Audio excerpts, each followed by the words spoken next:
operate in truth, right? Operate in truth. Tell the truth.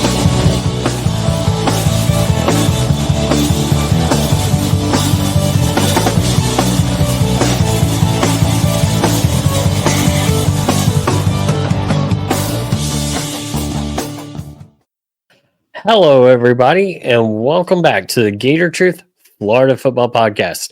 I'm Daniel, and on this episode, we're going to take a look at the Gators' trip to Tallahassee to take on the Florida State Seminoles this Saturday, 7 o'clock Eastern on ESPN2. Obviously, big week to end the season, rivalry game, and just really one that the Gators need, and a very bad 2-9 FSU team. Seems like a great way for the Gators to solidify their first winning season since 2020. So definitely a lot on the line in this game. Looking forward to it. Of course, even this year with all our construction, it's always an interesting time going to Joke Shambles Stadium. Anyways, if you've not checked it out yet, by the time this releases on YouTube, there should be a conversation with myself and Jesse from Plant the Spear, which is an FSU podcast. Definitely check them out. Check out the discussion. It was a good time we had. Talked a little Florida, a little bit FSU, what the fans' thoughts are going into it. And, of course, I talked about things like how there's no way, even though FSU is bad, that we should lose focus, which is kind of what FSU is really hoping for right now with just the state of how their season's been and how Florida has seemed to have a little bit of a turn of the corner these past few games with, of course, the big upsets of LSU and Ole Miss. With that said, again, bad FSU team, but a good chance for Billy Napier to do something that he's not done since he's been at Florida, and that's win multiple road games. Now, granted, both teams that he beat on the road may end up being a combined 4-20, but again, it's something he's not done, and that's win multiple road games in a season at UF, and also a chance to win multiple rivalry games in a season. Again, something that he's not done at UF. So lots here to at least build on. Although, yes, this is not one of the best FSU teams ever. It is stuff still that, hey, things to check off that we want to see from Billy Napier. It's not his fault FSU's so bad this year, but he still has to take advantage, which I do believe he's going to do. So before we get into it, let me give a shout out to my friends over at Alvarez Lawn Company. If you're in the Central Florida area and you have a lawn project you would like done, please give my friends at Alvarez Lawn Company a call or text for a free quote at 407-490-2617. Or you can shoot them an email at alvarezlawncompany@gmail.com. Once again, they service the Central Florida area. Give Alvarez Lawn Company a call or text for a free quote at 407-490-2617, or shoot them an email at alvarezlawncompany@gmail.com. Alvarez Lawn Company, building plans that work for you. And so we're back. Let's go ahead and talk about just how bad this FSU team that the Gators are facing, possibly the worst FSU team that most of us have ever seen. Starting off, we'll just talk about the general statistics of this FSU team, really get you into the mindset. Their offense has only scored over 21 points once this year, and that was last week against one of the worst FCS teams in Charleston Southern. And their offense has been bad. They are 131 out of 133 FBS teams, 273.1 yards per game, and that does include the game last week. And on defense, they're 88th in the nation, giving up 387 yards per game. And as far as scoring, I talked about they've not really scored too much. They average 15.8 points per game, which is good for 130th out of 133 teams. So not a good team, definitely a team that hopefully we get not only a rivalry win, but we see a little bit of steamrolling as well. So to talk about the offense, of course, I talked about this is not a great FSU defense, and this is a team that maybe comes out a little motivated because it's a rivalry game, a little bit of pride. But again, this is a Florida team that has looked better the last few weeks and taken on a good Ole Miss defense that was one of the best, I believe, number 2 in the nation in running. We talked about number 1 by almost 40 yards in the SEC going into the game, and they doubled Ole Miss's average.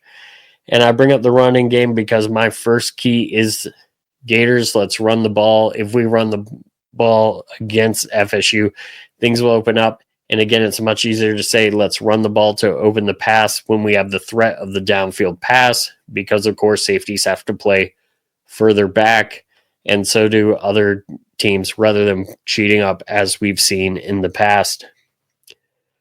But anyways, key one, run the ball. Montrell Johnson, one of his last games in orange and blue, probably going to get the start. Hopefully has as good of a game as he had last week against Ole Miss, averaging, tons of yards per carry. Jaden Baugh's been very effective. Jacoby Jackson also been effective. Hopefully we see at least 2 guys go for 100 yards, but I would love to see 200 yards at least on the ground, and hopefully more. But if we do see that, I think we could see multiple 100-yard backs in this game. With that said, definitely to complement the run game, hit some big shots. We talked about how the big shots do help open up that run game. This is not the best Florida State defense, so take advantage of it while you can. If they give you that deep shot, if they cheat up and put an extra guy in the box, go over the top. We've had it open. We've hit it several times. As long as you're protecting Lagway, you definitely have a chance. And with those big shots, a team that's 2-9, maybe you just get them to completely quit, and then you can take advantage the rest of the game. Also, you get big plays, get momentum, and you can hold on to that momentum to get this rivalry win, and this rivalry win on the road. And then my final key, and this sounds kind of weird, but you cannot stop. Don't stop scoring. There are times we've looked like we've gotten ahead and we just take our foot off the gas, and we generally don't try and move the ball too much, or it's very conservative, and we can't do that with this rivalry game. Let's get this big win. Let's make a statement. I mean, we've had 2 big wins, but last week, again, good win, but at the same time, come out the second half, we aren't moving the ball too well. Ole Miss gets multiple chances because we aren't getting first downs. Let's end this game. Let's go to score as many points as possible. Let's show what this offense can potentially do. I've said, and I say it on the discussion with Jesse from Plant the Spear, I think this is a game where I'm disappointed if we don't win by 20, because I do believe we're on the right track, and I do believe this FSU team is so bad. Take that opportunity to get a big win over the rival. Do not stop. Do not try and run out the clock with a lead. I mean, obviously, if you're near the end of the game, fine. But if it's third quarter, no reason to take the foot off the gas. Even if you're saying, all right, you know what, DJ, we're protecting you well. You're staying in. Hey, Spirito, go get an extra, highlight for your career. And some of these other guys, hey, you've done well. You go out there and get a big moment for yourself, get a big highlight, and really help out these seniors to get that. I remember, I think it was Jacob Guy, could be wrong, probably have the wrong name, but 2018, we had a backup come in, play quarterback, throw a few passes in the game when we're up 41-14. And so there are moments like that that would be great to see in this rivalry game. I think this offense can do a lot. I do think it'd be nice to see both Badger and DK on their way out get 100-plus yard games. I also love to see Aiden Mizell get quite a few more receptions in this game than we've seen him get, just to get him more reps, more experience, and more exposure as we go into his junior year, where we're going to have other talented guys around him, like hopefully Trey Wilson coming back and other things. But generally, again, they give up 387 yards per game. Currently, we average just under that at around 378 yards per game.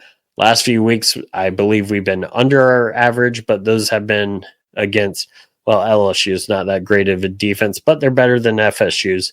And of course, a pretty good underrated defense at Ole Miss, and we did well enough there. So with that said, you've got the worst defense you've faced in this streak. Go wild with it, especially defense that has less motivation to play, especially if you get up big early. This should be a fun rivalry game. And before we get to the defense, I do want to give a shout out to my friends at GatorChatter.com. Gator Chatter, fun Florida Gator message board site. Been with them for years. Lots of fun discussion there, as always. Always interesting is the best I could say right now. Also fun and game sometimes, whether it's the Survivor, which I recently won. Pick'em's going to come down till the end. Very narrow margins. So join in the fun, join in the conversation at GatorChatter.com. Gator Chatter is your Florida Gator sports bar. And so let's talk about the Gators' defense against the Florida State offense. Now, I talked about this Florida State offense is awful. Their yards per game is 131st out of 133 teams, only averaging 273 yards per game. That's 100 yards less than our Gators offense averages. And 15.8 yards per, or 15.8 points per game, which is 130th. So these are not just bad numbers. These are pretty much the worst in the country numbers. Like, it's not close. For example, that 15.8, the teams below them are Southern Miss, Kent State, and Houston. And we're talking 14.8, 13.9, and 13.6. So just a little bit under them. So a bad team on this offense.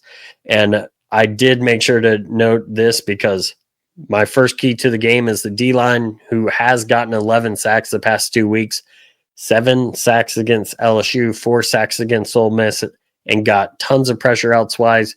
And also we talk about the D-line, coming up big, helping out on those fourth down plays, those fourth down stops. But I decided to look up what's FSU and their sack allowance. Well, they're 129th in the nation. So nation-wise, they are higher than they're scoring at 130th and their yards per game 131st, but 129th, they're only better than 4 other teams, and they're allowing 3.7 sacks per game. The Gators faced 2 good offensive lines the past 2 weeks. This is not a good Florida State offensive line.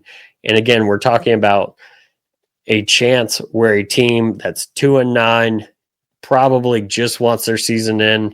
If you start getting momentum, you start getting shutdowns, you start getting sacks, I believe there's a chance for the floodgates to open.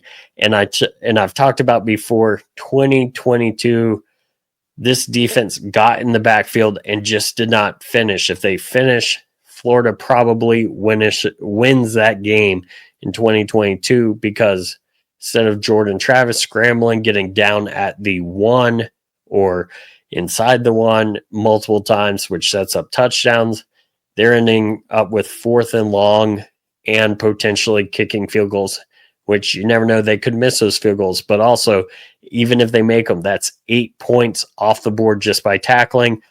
I don't think that FSU's quarterbacks are going to have the mobility of Travis, much less this team has been tackling a lot better. This D-line has been a lot more dominant as Caleb Banks and others have come alive. Jack Pyburn may not have the best stats, but causes all sorts of havoc in there. He shared on Twitter or X, whatever you want to call it, the other day, video of him coming across the line, taking on a blocker from Ole Miss, hits him so hard you immediately see the Ole Miss player get up and call for the substitution. So well worth checking out. But again, these guys have a chance to go and just dominate this FSU offensive line. And just to shout that conversation, that'll be out between myself and Plant the Spear. I talk about this. He saw that we're good for sacks. He didn't realize how many sacks we had in the past 2 weeks against good offensive line for LSU and a good offensive line for Ole Miss. And he said that made him a little bit more nervous. And to be honest, I think he should be, but definitely a key with that D-line. My key, get 5+ sacks, really set the tone. I think you could get a few early. Heck, Tennessee, we had one drive where we had 3 sacks in a row. This is a bad FSU team, so I don't think asking for 5 sacks is too much. And of course, one of the keys is tackle. We don't want to see a repeat of 2022, and I don't think we will. My second key is force multiple turnovers, and I do believe turnovers on down counts. I talked about this for LSU last week. If we count turnovers on downs, Florida got the 2 picks in, but also the 2 key stops inside the red zone on 4th down, which really helped change momentum in the game for Florida to pull off the upset against Ole Miss. And so get those turnovers, whether it's sacks, whether it's fumbles, or not sacks, interceptions or fumbles, but sacks can cause fumbles. So go ahead, do that. Get some strip sacks in there. But anyways, do that. Force the multiple turnovers, help get your offense going. And again, I don't want the offense to stop. Key number 3 for the defense, I do have as show no mercy, go hard, play big all game. If you have the chance to go for the shutout, do. I mean, I remember 2015, I believe it was, where Florida needed a safety on a ridiculous botch snap on a punt to keep the scoring streak alive. Time to return the favor. Definitely. We've only beaten FSU 4 times since Tim Tebow. And that's kind of hard to grasp when I say that. I'm sure there are people that are like, no. We've played FSU 13 times since Tim Tebow, 13 or 14. Not counting this game, I believe it's 13 because we didn't play in 2020. And it's like, nope, 2012, 2018, 2019, and 2021 are those wins. So this is one we want. I've said many times before, FSU is my number one rival because as a 90s kid growing up, they were the team that we had the hardest time with. These were the top 5 matchups. These games had national title implications. This one doesn't, but it does have big implications for, just A, momentum. B, we talked about last week, seniors, true seniors at Florida, such as Des Watson, Jason Marshall, have never had a winning record at Florida. This game secures it for sure. 7-5. Don't have to worry about, a luck of a bowl draw or anything like that. You've secured your first winning season since 2020 at Florida. All sorts of big things. I really would love to see a blowout. I don't know if we see that, and I hate to say that, but the reason why is I've not really seen, and hopefully I'm wrong in this, but I've not really seen a killer instinct from Billy Napier where he shows that he wants to run up the score. I mean, look back to like Tennessee last year. We were ahead in that rivalry game. Kind of seemed like we shut down the offense in the second half after an explosive first half. Sure, it's easy to look at like a Kentucky game, but remember in that Kentucky game, we had a pick 6. We had another pick in the second half that took the ball down to the 1. And we're talking about there's 14 points there where it was mostly the defense. So it's not like we kept being aggressive on offense. And I say that, and if we get our turnovers, we definitely have chances for that. But I say that because until I see us trying to run up the score, I don't see us necessarily scoring a lot if we get up like 21-3 or something. And hopefully I'm wrong. Come here, tell me I'm wrong when it happens. Don't tell me before, tell me after. And I'll gladly take that. And I'll say, you know what? I had no faith. But with that said, I'm not saying we don't score any. My prediction for the game currently, and again, I've said I believe we need to win this one by 20 plus points. FSU is that bad. And of course, if we're turning the corner and with DJ Lagway, we should be able to put up enough points to do that. So my prediction, 31-10, 21-point victory. We get that. I know the line's 10.5, but don't let Vegas dictate who you are. You dictate who you are. And so I'm going to take Florida 31-10 over the Seminoles. And hopefully we're going to have a good little party in Joke Shambles Stadium and just have a good time this weekend to cap off what has been a roller coaster of a season from, of course, the lows of the beginning of the season to, beating Mississippi State on the road and then kind of laying a goose egg on some stuff at Tennessee while also seeing some potential, but then getting some fun wins over UCF and Kentucky, but then a loss to Georgia after losing Lagway, and then the terrible loss to Texas. I think the defense could have at least played a little bit better. But then, of course, you raise back up and you've got 2 great wins, and now you finish up against FSU. Finish on that high note. Get us that second rivalry win in a season that we've not seen under Billy Napier. And get us, get us that second road win in the season that we've not seen under Billy Napier. Go ahead, do that. Let's have a good game. Let's enjoy ourselves. Let's go out with a big bang going into bowl season. Show that bang as we're in the last stretch of recruiting, as early signing day is coming up as well. And just get that momentum, keep it going, and let's just enjoy heading off into a bowl game in the offseason, and then hope that next year we see us go from this potential 8-win team at this point to we're talking about 8 wins at the end of October, maybe very beginning of November. And so with that said, I really don't have too much more. Can't wait to be in Tallahassee this Saturday. And it, at least for now, looks like great things are ahead. So as I'm trying to get out here, of course, technical difficulties. But anyways, with that said, thank you everyone for listening. And as always,